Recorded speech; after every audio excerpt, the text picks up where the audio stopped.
안녕하세요. 파이오니어 커피 정다운입니다. 여러분들은 집에서나 매장에서 에스프레소를 드실 때 어떤 원두를 주로 드시나요? 그라인더가 하나라면 보통 대중적으로 좋아하는 미디움 다크나 다크 로스팅 커피를 주로 드시겠죠? 그렇다면 아마 이렇게 추출하고 계실 겁니다. 처음엔 이렇게 밤꿀같이 찐득하게 내려오다가 점차 유량이 증가하고 지금 계속 증가하고 있습니다. 그리고 점점 옅어지는 거 보실 수 있고 추출 종료 약 40g 정도 나왔습니다. 시간은 23초. 크레마는 조금 단단해 보이고 구조감이 있어 보입니다. 조금 도톰해 보이죠? 사실 이렇게 고소한 커피가 매장에서도 가장 많이 나가긴 합니다. 하지만 최근 들어서는 새콤한 커피를 즐기시는 분들이 많아져서 그라인더를 2대 운용하는 것을 많이 보셨을 텐데요. 한쪽에는 고소한 커피, 한쪽에는 약간 새콤한 커피를 사용하고 있습니다. 그런데 평소 새콤한 커피를 많이 다뤄보지 않으신 분들은 다크로스팅 에스프레소 추출과는 조금 다른 형태에 당황하곤 합니다. 저도 처음에 세팅할 때 너무 추출이 느리거나 아니면 너무 빠른 추출 때문에 원두를 많이 낭비했던 기억이 있습니다. 그리고 평소 다크로스팅만 추출하다 보니까 라이트 로스팅 에스프레소를 추출했을 때 내가 알고 있는 이론과 너무 다른 추출 형태에 내가 잘못 추출하고 있는 건가 하기도 했습니다. 그래서 오늘은 라이트 로스팅 에스프레소 이렇게 내려도 괜찮다 라는 것을 보여드리겠습니다. 먼저 2가지 추출 형태를 보겠습니다. 공통사항은 다음과 같습니다. 원두는 20g, 추출량은 40g, 프리인퓨전은 없이 디스트리뷰션은 회전형 10회, 그리고 별도의 탬핑은 없습니다. 바스켓은 VST 20g 리지드, 그라인더는 싱글 도징으로 디팅 KR804입니다. 먼저 첫 번째 약간 가는 분쇄도입니다. 추출 시작.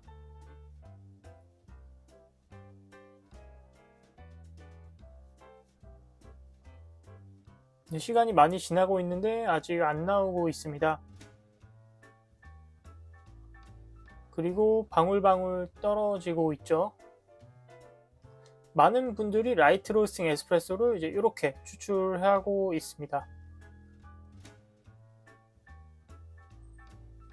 유속이 급격히 빨라졌고 이제 추출 중반, 후반부에 들어가고 있습니다. 그리고 추출 종료. 과연 몇 초 나왔을까요? 37초.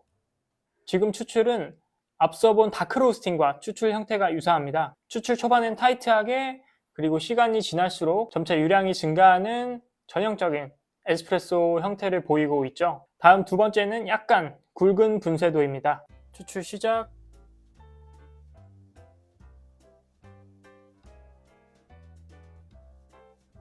초반부터 좀 빠르게 나오고 있습니다. 그리고 바로 유속이 빨라지는 거 보실 수 있죠. 벌써 추출 중반 굉장히 빠르게 나오고 있고 추출 종료.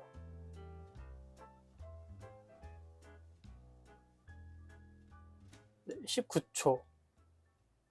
지금 커피는 맛을 아직 보진 않았지만 경험 많은 바리스타라면 과소 추출로 판단할 수도 있습니다. 왜냐하면 초반이 너무 빠르고 후반부에는 물처럼 콸콸 쏟아지기 때문이죠. 지금 보신 것과 같이 다크로스팅 추출의 가장 최후반부, 추출 성분이 거의 없는 추출 형태와 비슷합니다. 자, 그럼 여러분들은 이 2가지 추출 중에 어느 것을 고르시겠습니까? 우리 매장은 2번째입니다. 그 이유는 다음과 같습니다. 먼저 로스팅 포인트가 다르면 원두의 물리적 성질이 다릅니다. 라이트 로스팅 커피는 다크 로스팅에 비해 밀도가 더 높고 더 오밀조밀한 허니콤 구조를 가집니다. 때문에 많은 바리스타들은 추출 성분을 더 잘 꺼내기 위해 분쇄도를 가늘게 해서 물과의 접촉 시간을 길게 하곤 합니다. 하지만 분쇄도를 가늘게 해서 추출 시간을 지연시킨 이러한 에스프레소가 잘 된 추출이라고 볼 수 있을까요? 그래서 간단히 농도를 측정해 봤습니다. 결과는 다음과 같습니다. 분쇄도를 더 가늘게 해서 길게 추출한 커피가 오히려 추출 수율이 더 낮습니다. 정확히는 조금 더 낮은 것처럼 보입니다. 사실 이론상으로는 분쇄도가 가늘어질수록 표면적이 더 증가하기 때문에 다른 조건이 같다면 추출 수율이 증가하는 게 일반적일 텐데요. 지금은 상이한 결과가 나왔습니다. 다시 말하면 분쇄도가 더 가는 커피에서 오히려 추출이 잘 이루어지지 않고 있다고 볼 수 있겠죠. 왜냐하면 이것은 분쇄도가 너무 가늘어서 물이 커피층을 원활하게 투과하기 어려운 상태이기 때문입니다. 그리고 이런 추출은 불균일한 추출이라고 볼 수 있습니다. 사실 이런 농도나 추출 시간보다 가장 중요한 것은 맛이겠죠. 제가 관능평가를 하고 싶었지만 열심히 추출을 하는 바람에 원두를 다 써버려서 지금 관능평가를 하진 못했습니다. 하지만 개인적인 경험으로는 이렇게 추출 시간이 굉장히 길수록 더 자극적인 신맛 그리고 비어있는 듯한 느낌을 받은 경험이 많습니다. 그리고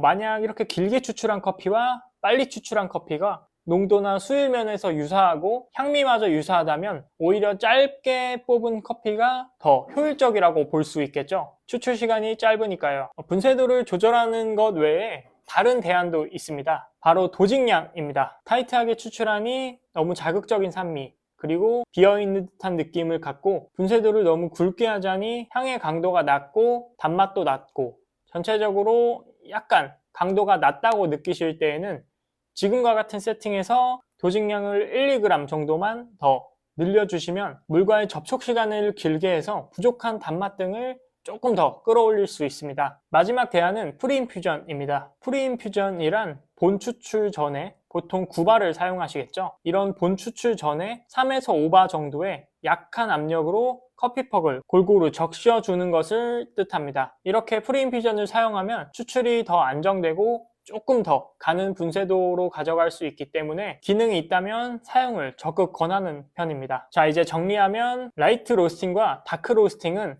원두의 물리적 상태가 다르기 때문에 라이트 로스팅 추출할 때 다크 로스팅의 에스프레소 추출 프레임을 그대로 적용하기는 어렵습니다. 그리고 너무 가는 분쇄도는 오히려 추출이 잘 안 이루어지고 있다고 볼 수 있습니다. 그래서 이런 경우에는 분쇄도를 조금 더 굵게 해서 빠르게 추출해 보시는 것을 권합니다. 또 본 테스트에서 수율과 농도는 언제든지 실험 상황에 따라서 달라질 수 있기 때문에 참고용으로만 확인해 주시고요. 최종 결과는 언제나 관능평가로 하시길 권해드립니다. 오늘 아카데미 커피는 여기까지입니다. 감사합니다.